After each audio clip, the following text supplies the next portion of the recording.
Hello friends.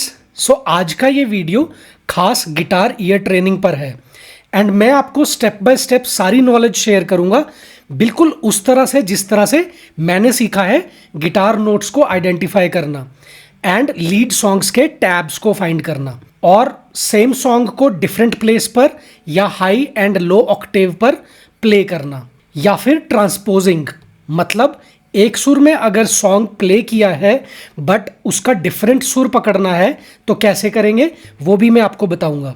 And basic chords की ear training भी cover करेंगे एंड लास्ट में देखेंगे कुछ सॉन्ग्स के एग्जाम्पल्स ईयर ट्रेनिंग के लिए। तो चलो एक एक करके ये सारी चीज़ें देख लेते हैं। सबसे इंपॉर्टेंट बात यह है कि हम शुरुआत कहाँ से करें। तो जिस तरह से मैंने सीखा है तो मैंने वो सीखा है बिल्कुल एक न्यूट्रल टोन से शुरू करना। न्यूट्रल टोन मतलब कि वो ना तो ज़्यादा हाई पिच हो ना ही ज़्यादा लो पिच हो। और जैसे ये गिटार का फ्रेटबोर्ड है तो इसके मिडल से हम शुरुआत करेंगे जिस तरह से मैंने भी सीखा है। तो जैसे आप सुर भी लगाते हो तो कैसे करते हो, सा रे गा मा पा नी सा, राइट। ये सारे गामा हमारा प्ले हो रहा है और ये हमारा डी मेजर स्केल भी है। तो यहां पर ही हमारा ये सारे गामा का जो एक न्यूट्रल सुर होता है वो हमारा प्रोड्यूस होता है यहां से। अब ईयर ट्रेनिंग के लिए सबसे इंपॉर्टेंट बात है, पहले तो हम अंडरस्टैंड करें कि किस तरह का वो टोन प्रोड्यूस हो रहा है। जैसे ये सारे गामा भी है तो किस तरह का ये टोन प्रोड्यूस हो रहा है।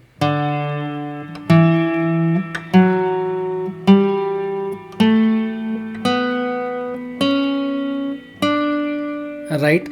ये सुनने के बाद, अंडरस्टैंड करने के बाद हम इसके साथ साथ हम क्या कर सकते हैं, हमिंग कर सकते हैं। फॉर एग्जाम्पल जैसे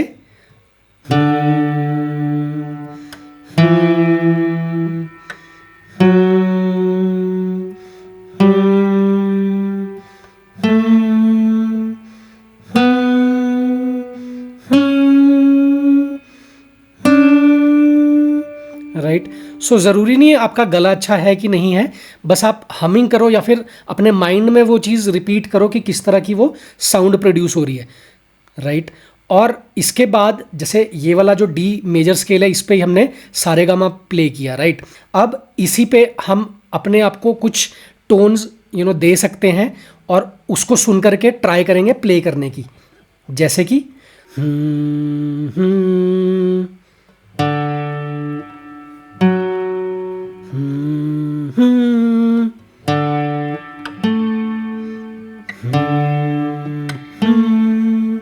अब इसके बाद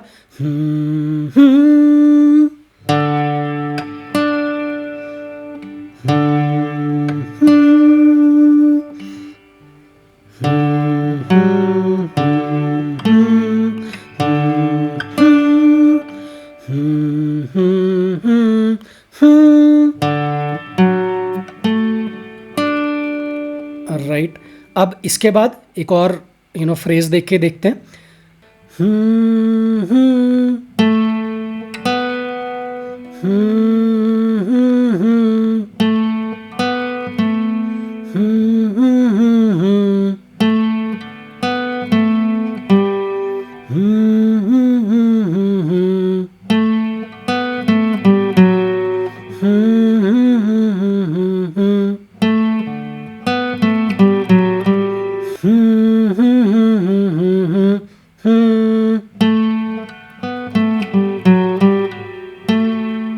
राइट।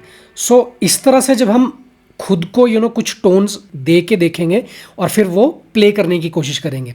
अब ये सारा जो म्यूजिक निकल रहा है वो निकल रहा है कहाँ से, डी मेजर स्केल से, जो सारेगामा हमने प्ले किया।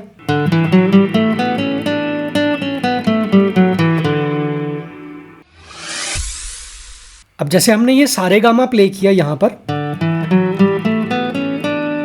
राइट। ये सेम साउंड हम और कहां से प्रोड्यूस कर सकते हैं। अब उसके लिए हमें देखना पड़ेगा कि हमें पता हो ऑक्टेव्स का या फिर सेम नोट्स हमारे कहां पर प्ले हो सकते हैं। तो सेम साउंड के लिए सबसे पहले तो हम देखेंगे ये हमारी 5th स्ट्रिंग की फिफ्थ फ्रेट है, ये हमारा डी नोट है, राइट। डी नोट मेरा और कहाँ पे है, ये फोर्थ स्ट्रिंग ओपन, ये बिल्कुल ऑलमोस्ट सेम साउंड प्रोड्यूस हो रही है, राइट। राइट, सो यहां से भी हम प्ले कर सकते हैं, राइट, इस तरह से। सेकंड, सो डी नोट हमारा ये फिफ्थ स्ट्रिंग की फिफ्थ फ्रेट है, और इसके बाद हमने प्ले किया था ई नोट, राइट। अब ई नोट हमारा यहां पर कहां पर आएगा, ओपन हमारी स्ट्रिंग प्ले हो रही है डी, राइट। नियरेस्ट नोट ई कैसे होगा, डी के बाद डी शार्प और डी शार्प के बाद ई, सेकंड फ्रेट फोर्थ स्ट्रिंग की ई, राइट। और उसी तरह से आगे, सो राइट, और सेम चीज यहां पर प्ले की थी। अब जो हमने यहां पर प्ले करके देखा था, जैसे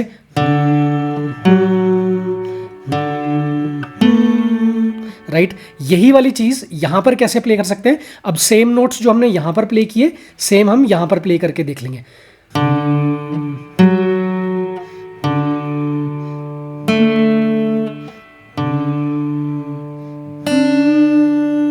सो सेम चीज हमारी यहां पर भी प्ले हो जाएगी। अब इसके बाद देख लेते हैं ऑक्टेव्स। अब ऑक्टेव्स को मैं किस तरह से समझता हूं, जैसे आपने एक आवाज में गाना गाया, राइट। अब हो सकता है कि जो दूसरा पर्सन होगा वो उसी गाने को थोड़ा सा हाई टोन में या लो टोन में गाएगा, राइट। जैसे मेल वॉइस होती है या फीमेल वॉइस होती है, उस तरह से ही हमारे ऑक्टेव्स भी होते हैं, राइट। जैसे हमारा सारेगामा यहां पर प्ले हुआ, राइट। अब यही चीज थोड़ा हाई टोन में या हाई पिच पे अगर हम प्ले करें, राइट, ये हमने यहां पे प्ले किया था, और यही चीज हाई पिच पे। सो इमोशन चेंज नहीं हुआ है, सिर्फ क्या हुआ, हाई पिच या लो पिच पे हमने सेम चीज प्ले की है। और नोट्स भी देखोगे तो ये सारे सेम है, और सेम चीज यहां पर भी प्ले हो सकती है,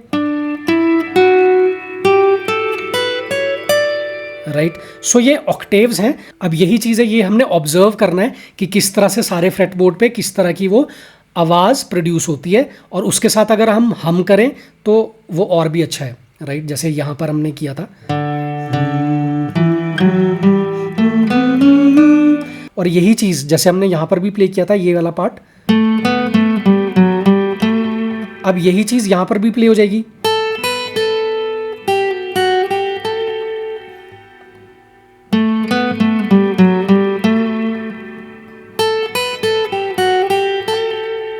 राइट। सो इमोशन सेम है, और जो हमारा सुर भी है वो सेम है, राइट।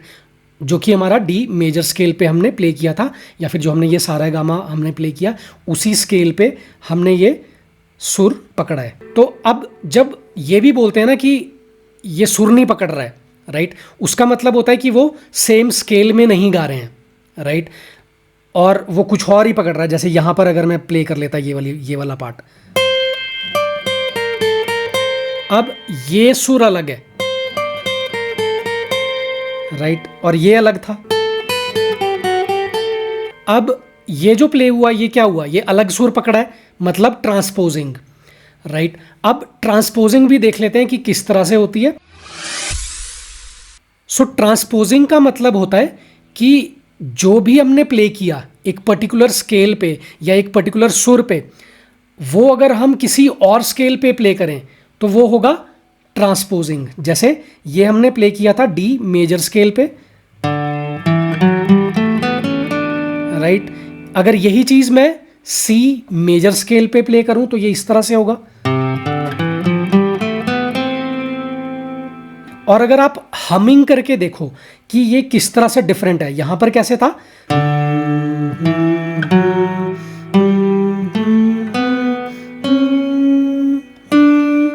यही चीज यहां पर कैसे होगी, थोड़ा सा मोटी आवाज में कर रहे हैं, राइट।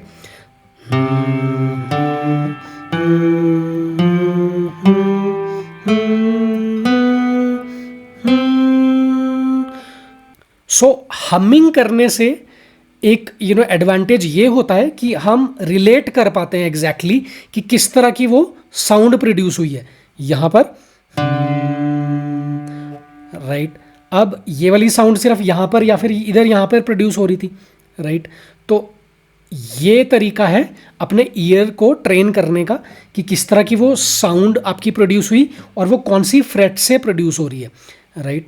अब हमने जब सीखा तो हमने यहाँ से बीच से सीखा और साथ में यहाँ पर, तो जैसे जैसे हम प्रैक्टिस करते रहेंगे तो हमें पता लग जाएगा कि यार ये जो आवाज़ आ रही है ये ज़्यादा पतली है या ज़्यादा मोटी है और वो कौन सी फ्रेट पे हो सकती है, वो हम इजीली फाइंड आउट कर पाएंगे विद टाइम एंड प्रैक्टिस। तो इसके बाद देख लेते हैं कि किस तरह से ये कॉर्ड्स से भी कोरिलेट करता है। अब जैसे हमने यहां पर प्ले किया था सारेगामा, राइट। अब ये चीज हम कॉर्ड पे कैसे प्ले करेंगे,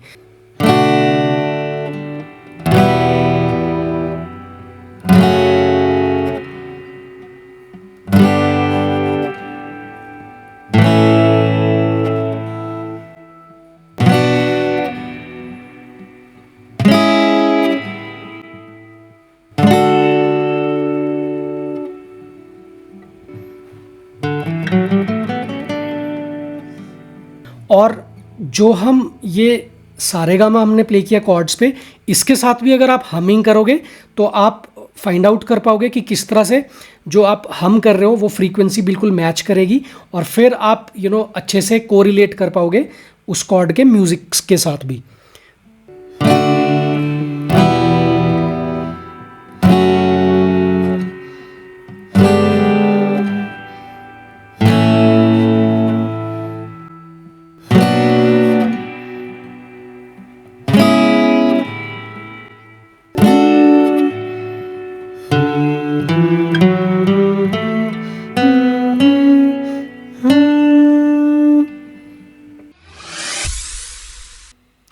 तो चलो अब एक सॉन्ग ट्राई करके देखते हैं और उसके हम टैब्स फाइंड आउट करने की कोशिश कर देंगे स्टेप बाय स्टेप।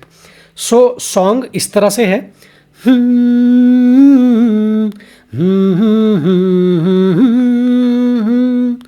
तो ये शुरुआत कहाँ से होती है, अब यही चीज हम फाइंड आउट करेंगे, ट्राई करते हैं सबसे ऊपर वाली स्ट्रिंग पे जो कि हमारी 6th स्ट्रिंग है। अब यहां पर हम फाइंड आउट करने की कोशिश करेंगे,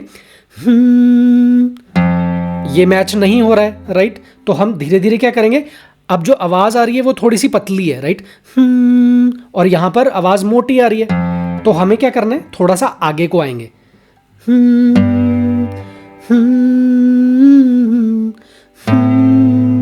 नहीं, राइट। अभी भी क्या है, आवाज थोड़ी पतली है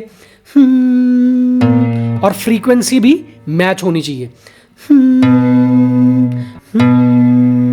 यहां पे थोड़ा सा मैच हो रहा है, राइट। और इसके आगे देखें अगर, अब यहां पे थोड़ी पतली आवाज आ रही है, लेकिन जो मैं ट्राई कर रहा हूं वो थोड़ा सा हमिंग जो उसकी है वो थोड़ी लो नोट पे है, मतलब उसकी आवाज थोड़ी सी मोटी है। यहां पर पतली आ रही, मतलब मुझे पीछे जाना पड़ेगा, यहां पर मैच हो रही थी, है ना।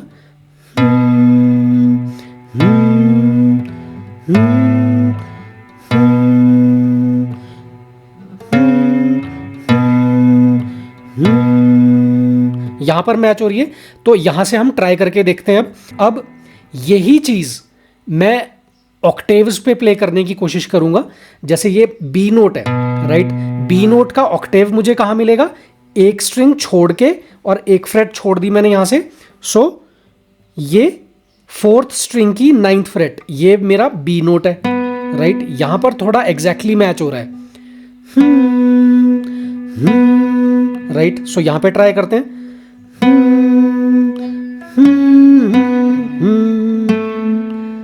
राइट। सो अब इसी को अगर थोड़ा सा मैं थोड़ा सा इसमें स्टाइल ऐड करता हूं, जैसे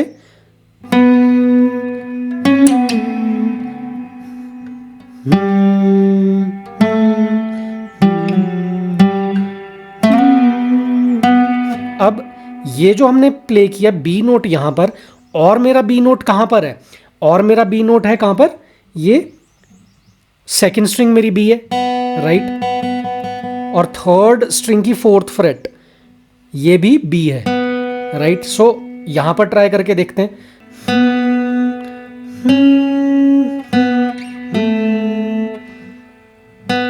अब ये जो हमने प्ले किया, अब यहां पर हम थोड़ा सा इफेक्ट डाल सकते हैं इस तरह से, और फिर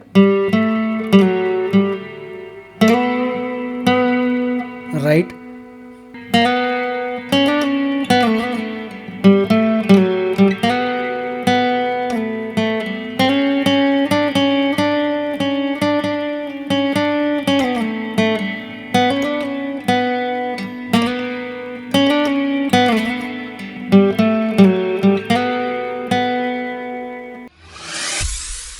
तो चलो अब एक और सॉन्ग ट्राई करके देखते हैं। वो सॉन्ग है इस तरह से,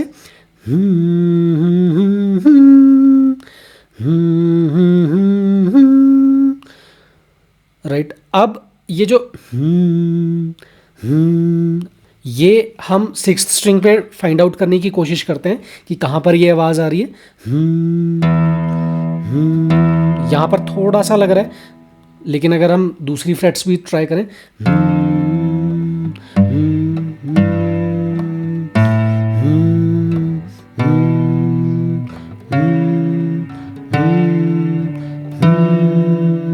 यहां पर मैच हो रही है, राइट।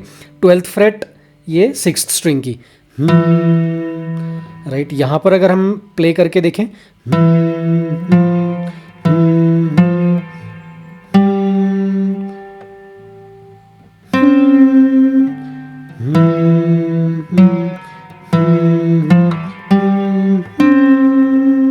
अब ये ई नोट है, राइट, और उसके बाद एफ है, राइट। अब यही चीज़ मेरी कहाँ पर मिल सकती है, अब जैसे यहाँ पर अगर मैं फाइंड आउट करूँ मेरा ई नोट नियरेस्ट कहाँ पर है, अब ये ए स्ट्रिंग है और ये डी है, राइट। डी स्ट्रिंग पे मेरा ई नोट नियरेस्ट मिल सकता है, क्योंकि डी के बाद डी शार्प और फिर E. So second fret D string की जो ये फोर्थ स्ट्रिंग है ये ई नोट है। सो यहाँ पर प्ले कर लेते हैं।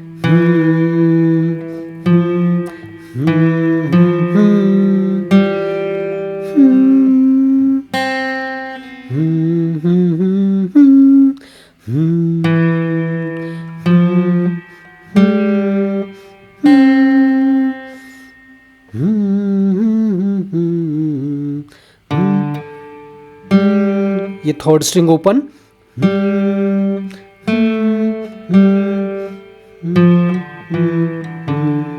सो इसमें थोड़ा सा स्टाइल ऐड करेंगे,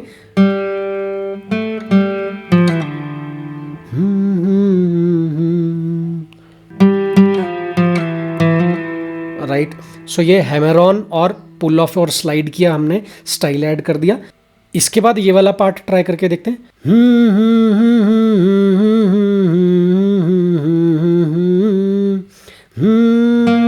अब ये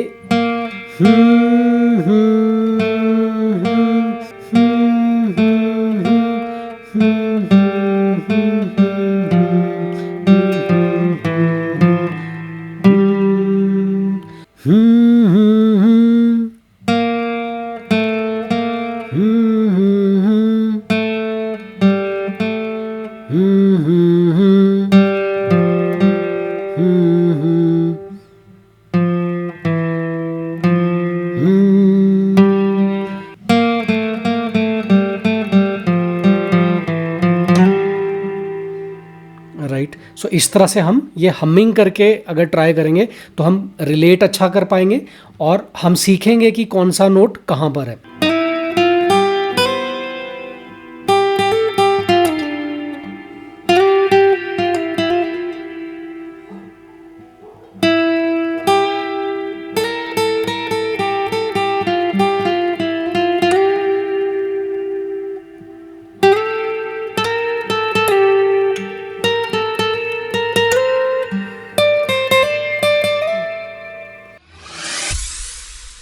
सो एक और इम्पॉर्टेंट चीज़ कि सेम साउंडिंग नोट हम कैसे फाइंड आउट करते हैं।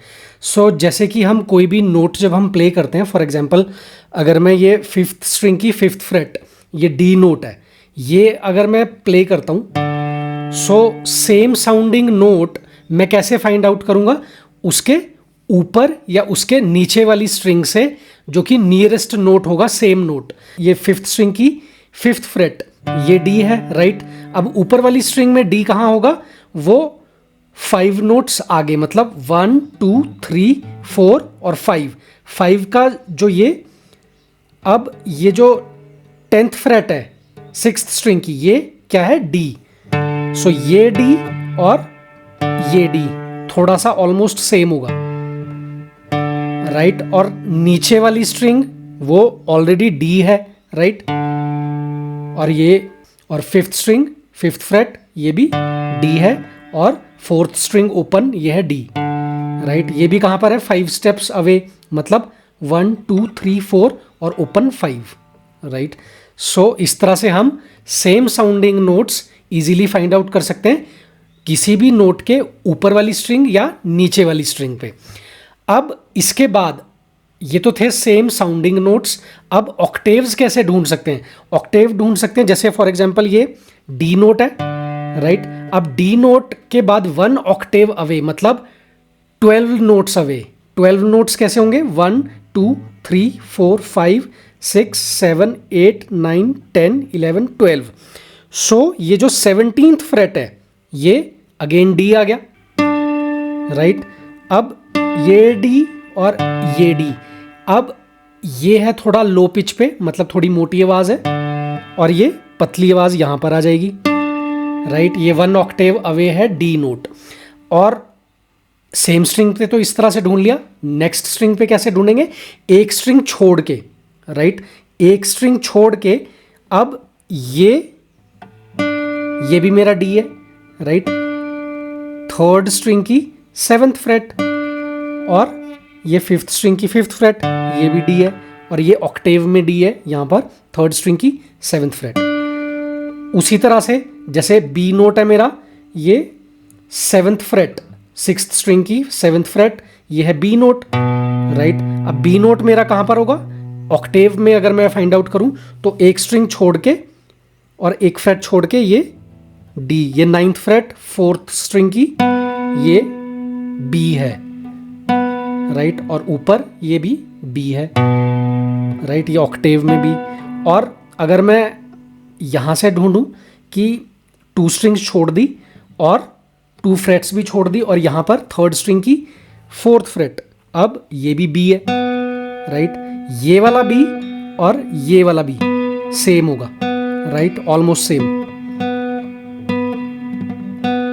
राइट। और नीचे वाली अब बी 3rd स्ट्रिंग की 4th फ्रेट, ये बी है, और नीचे वाली स्ट्रिंग भी बी है, राइट। ये सेम साउंडिंग आ गई। लेकिन अगर मैं बात करूं ऑक्टेव्स की, तो वो डिफरेंट तरीके से हम ढूंढते हैं, एक स्ट्रिंग छोड़ के, राइट। सो इस तरह से ये लॉजिक रहता है सेम साउंडिंग नोट्स ढूंढने का और ऑक्टेव्स ढूंढने का। आप मेरा पिछला वीडियो भी देख सकते हो जिसमें मैंने ऑक्टेव्स डिटेल में समझाया है कि किस किस तरीके से हम ऑक्टेव्स फाइंड आउट कर सकते हैं।